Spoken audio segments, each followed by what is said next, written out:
Well, good afternoon, everybody. And first, at the very outset, let me congratulate and compliment Consumers Association of India in general, Mr. and Mrs. Desikan in particular, for this 10th anniversary. Time passes. But what is important is not only that you have reached 10-year stage, but it's a 10 years full of activities and achievements, and for that purpose, I at the outset compliment CAI for having achieved so much, as we have seen in this initial documentary that was presented to us. Compliments to you, Mr. and Mrs. Desikan, and all the best to you in the wider interest of the consumer. Thank you. Also, I thank you, Mr. Desikan, Mr. Rajan, and your team for having invited me and giving this opportunity to present my views on the impact of consumer laws on the consumers in India.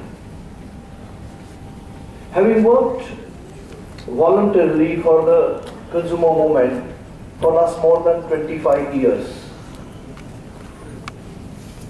and having regard to the central theme of this conference, whether consumer is really the king today. As somebody said earlier, is it just a rhetoric? Or is it to spark the debate?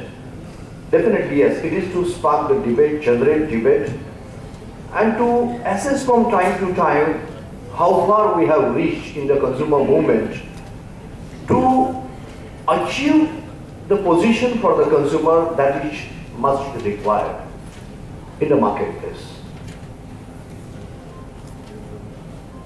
We are today at a moment in India where Consumer Protection Act has just completed 25 years on 24th December 2011. Yesterday was the day which we would call it as a golden jubilee of consumer rights, when way back in 62, 15th March 62, President John Kennedy awarded or conferred on the US consumers 4 consumer rights, followed by another 4 consumer rights added by the Consumers International, IOCU as was known that time. And after that, we are here to ponder as to what the consumer laws in India have contributed and how far we have made a progress. It's something in the retrospect. And frankly speaking, friends, 13 and 15 minutes will not be perhaps time enough for me to condense within itself to take this sort of a review of what have we achieved and what have you not, and what we need to achieve in coming future. But definitely let me say to begin with, thanks to the consumer movement in India and thanks to the dedicated efforts, selfless efforts of various voluntary consumer organizations, that we had the Consumer Protection Act, a very benevolent legislation. What we had, it replaced in a way more than about 20-25 piecemeal legislations of the consumers and brought in one comprehensive legislation for the benefit of the consumers with 3 objectives. That it will give the consumers, on one hand, 6 rights, and for which this law created Consumer Protection Councils. To begin with, it created with state and national level, and now even with the district level, Consumer Protection Councils to promote and protect the consumer rights. On the other hand, it created a redressal mechanism at district, state and national level for the redressal of the consumer grievances, popularly known as consumer courts, unfortunately, I would say. It is forums only and commissions only, but popularly it is referred to as a consumer courts. And today we have in India, I think at the district level we have about 629 district fora, 35 state commissions and 1 national commission. In this last 25 years, more than 37 lakh complaints have been filed and as many as 33 lakh complaints have been disposed of during this last 25 years. That is the statistical figure that as many complainants have taken benefit of and have been benefited out of this redressal mechanism. That is only one indicator of it. But what I would say is that this Consumer Protection Act has really contributed much beyond for the benefit of the individual consumer. That is, okay, I have brought a washing machine, TV, and okay, I want a replacement. I have gone to the builder, I did not get a flat in time, I got a compensation, fine, fair enough. But what I would definitely like to underscore here is the contribution of the Consumer Protection Act in terms of correcting the systems. It has gone well beyond redressing the individual complaints. And in this regard, I remember the landmark judgment of the Supreme Court in Lucknow Development Authority versus N.K. Gupta, where it established individual accountability of the officer or the employee of the public sectors where you are rendering the services like railways, telephones, insurance, banking and whatnot. Supreme Court in this case raised a very pertinent issue. It said that it's all right under Consumer Protection Act when the complainant comes and demands a compensation, the bank or the railways or the telephone company does give it. After all, where this money is going to come from? And Supreme Court said it will come only by increasing your tariffs, fees and rates. And said it shall not happen that way. They say that this compensation has to be recovered from the individual officer or the employee who is responsible for this negligence because of which the consumer has suffered. And it established individual accountability. And believe you me, this sent shockwaves in the public sector undertakings. Those who were so far totally indifferent for a thing or a commodity called consumer. We were not bothered. They had never taken cognizance that there exists somebody called a consumer. And particularly LIC in particular, I would say, it really did take a very positive note of this Supreme Court judgment, and many other banks also did that. And then they realized, yes, the time has come when we have to be customer oriented. And if we do not, then we are in for the problem. And believe it, thanks to this judgment, the LIC that time undertook on a war footing customer satisfaction programs for their development offices.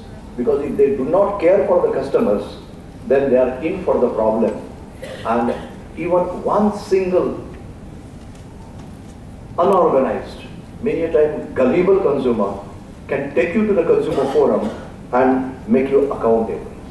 And that's why I call this very positive case, is that the Consumer Protection Act has transformed the systems, has helped in transforming the systems. Those who are totally immune, indifferent to the customer care, customer needs, they are forced to take cognizance that yes, there exists somebody called a consumer, and tomorrow and today I am answerable for that. I believe there was a very interesting case that electricity board. Usually in India we all are known for the monopolies of the state electricity boards. A consumer was given a excessive bill. He disputed that, and a typical reply, nothing doing, you first pay the bill. The bill was exorbitant. He said, I can't pay, I have a small house, this bill cannot be mine, nothing doing, you pay. He didn't pay, he couldn't pay. Power was disconnected. Then he goes to the consumer court, and the consumer court awards him 5,000 rupees compensation. 5,000 rupees compensation, he is not satisfied. He says, 65 days I suffered, blackout, 5,000 is not a compensation. he goes into appeal at the State Commission. State Commission passes stricture against the Electricity Board, but only confirms 5,000 compensation. And he says no. And he goes to the National Commission. And mind you, it is the National Commission which passes strictures not against only Electricity Board, but against the District Forum and the State Commission. And what it said, that those who are awarding the compensation to the consumers should go into the shoe of the consumer, feel the pinch, and then assess the compensation. And the National Commission President said that if the President of the State Commission was to suffer the same agony, would he have been satisfied with 5,000 rupees compensation? And for this 65 days compensation, he was awarded every day 500 rupees compensation, so about 35,000 rupees compensation. There are cases and cases, I would say, where the consumer courts have taken a very progressive approach and empowered the consumer. Time will not really permit me to deal with all that. I'm tempted to do that, but I'm resisting that temptation. But there are a number of cases where we have gone into it. But another interesting thing, I think our keynote address in this by Mr. Sridhar, it was referred about discharge by the bank. Once the complaint is there, you take the discharge and all. There is again a very interesting case by the National Commission and also Supreme Court, where this typical attitude of the insurance companies of settling the insurance claim by forcefully and under coercion taking that full and final discharge. National Commission has said this is a coercive practice, not binding. You can sign it damn well and still agitate your balance claim in the consumer court. That is the achievement of the Consumer Protection Act. And with all the things I would say, this is definitely a positive side. But at the same time, all is not well. Let me tell you, this is all, otherwise I would be guilty of again a sort of a unfair practice and misleading the consumers about it. This is only one side of the story. Now let's look at the other side. The other side is pathetic. The government's lack of interest has hampered the effective and efficacious functioning of this consumer forum and the State Commission and the National Commission. The law envisaged, when it started, that the complaints needs to be disposed of within 90 days to 150 days. The ground reality today is far from different. In Maharashtra particularly, at the State Commission, today we are dealing with the complaints filed in the year 2002. Believe me, it's the first and authentic information I am giving you. So now with this, another contribution, the negative contribution is by the legal profession. Presence of the advocates in the consumer forum has contributed substantially to the delay, and the time has now come for the consumer movement and the consumer bodies to have a relook at the presence of the thing. And can we not do away with the advocates' presence and let the consumers and the other parties come forward and settle the cases, adjudicate the cases with the help of the consumer forum members and the presidents. So I think since my time is running out, I would only say that yes, the Consumer Protection Act has definitely positively impacted the consumer. It has benefited. It has actually given the identity to the consumers. The consumer has been recognized that yes, there is somebody which the service providers and the producers must take note of, deal with him properly, carefully, and treat him with respect. But at the same time, there are greater challenges for the consumer movement and the consumer bodies to see that this act really works efficiently and efficaciously. Thank you very much. Various consumer laws on the consumers in the country. In fact, Mr. Deshpande spoke about the impact of Consumer Protection Act in our country. Even though he said there were a lot of impacts, but he agreed with us that much more is to be done in this field. Now, I take other laws related to consumers. let us take food. What is the reality? Are we served with food without any contamination? The answer is no. Every day we get media reports that food are contaminated with chemicals and fertilizers. And lot of chemicals and fertilizers which are banned in Western European countries are easily and freely marketed in our country. We know about those dirty dozen fertilizers and chemicals. Then on adulteration of food, almost every food item that is being adulterated. Take for example grocery items. We would have seen the annual report of CII. CII had a meeting training women self-help group members in identifying food adulterants. In almost all the meetings, when we asked them to bring sample and had practical testing at the site itself, we could find lot of grocery items adulterated with various adulterants. So it has become a common phenomenon. Then about junk food. We know now it has become a way of life to go for all pizza corners and other places. So junk food, and we are having read the report about obesity and other problems even for children. 10%, the WHO says 10% of the children are affected by obesity due to this food habits, particularly taking of junk food.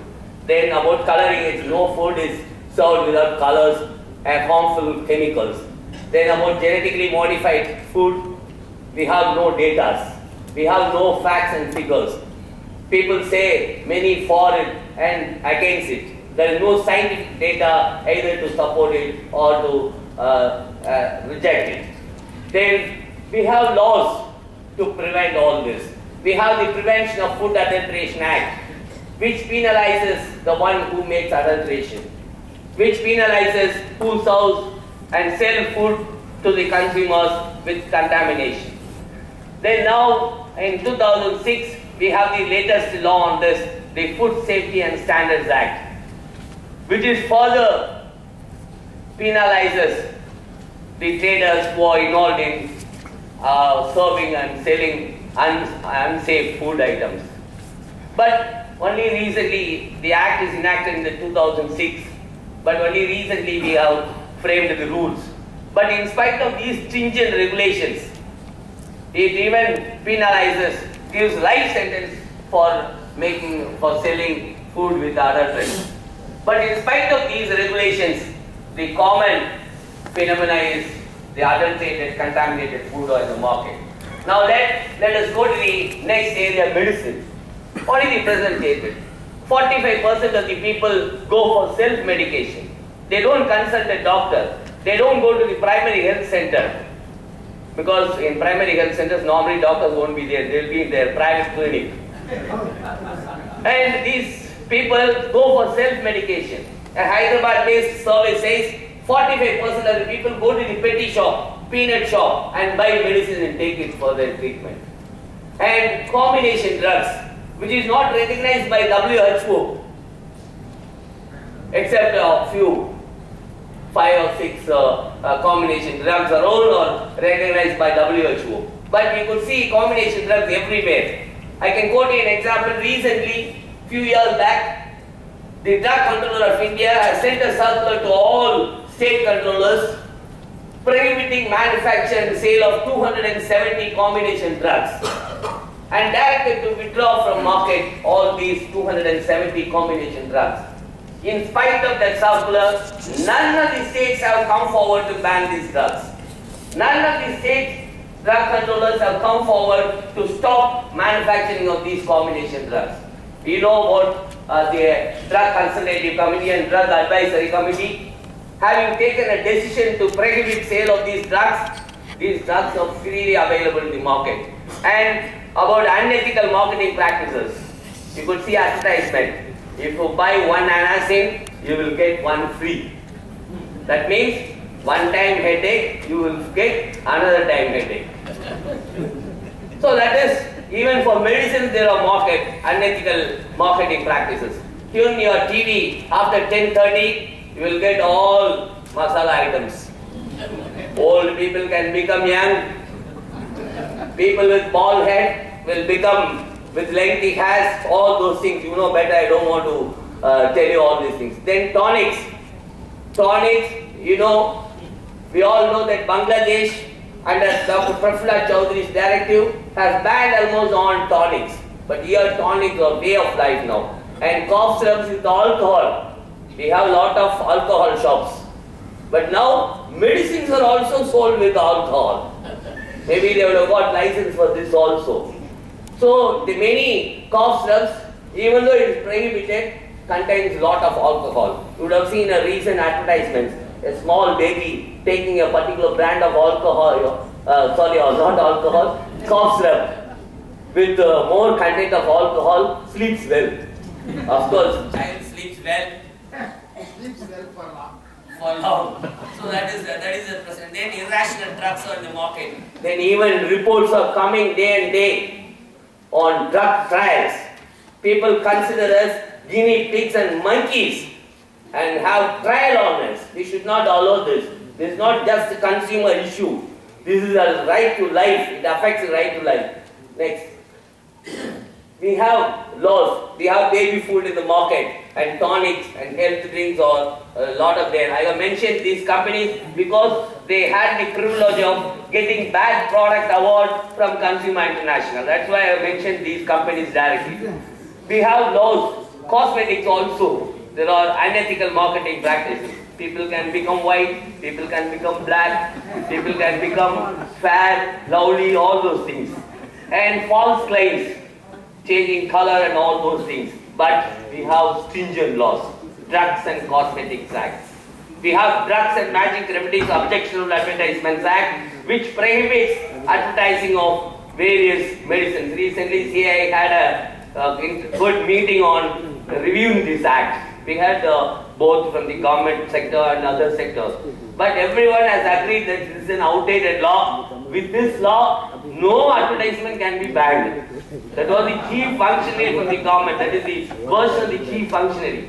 They find lot of loopholes in this law and none of the advertisements can be prohibited. So, in spite of these regulations, my suggestion would be that in spite of these laws, there is no impact. What we have is all kind of unethical marketing practices. Then we have about toys. I have narrated various toxic toys, toxic chemicals, sharp edges, causing injury, cords, strings, strangulation hazard, choking hazard, small parts, loud noise. All these toys are available in the streets. All these toys are available in all malls. There is no regulation. Toy trade is not just few lakhs of rupees trade. It is organized sector 1 billion and unorganized sector 1.5 billion. This is the magnitude of the toy trade. Then imagine how many children will buy these toys. These toys, there's chemicals, lot of chemicals are used for coloring of these toys. But in almost all countries have some form of regulation to prohibit these toys. Even we have international code for this. Even South Africa and Thailand has mandatory toy safety standards, but we have no law. The customs authorities will only see whether custom duty is paid. What toy they are importing, they don't look into it. That is the status, and we as consumers, we need an immediate regulation on regulating these toys. People know all Pambaram, people can translate to others, Pambaram, Kitty Pillai, all those wooden toys. Gone are the days. Now we have plastic and all cadmium painted toys are available in the market. We have Environmental Protection Act, which is also a consumer related law.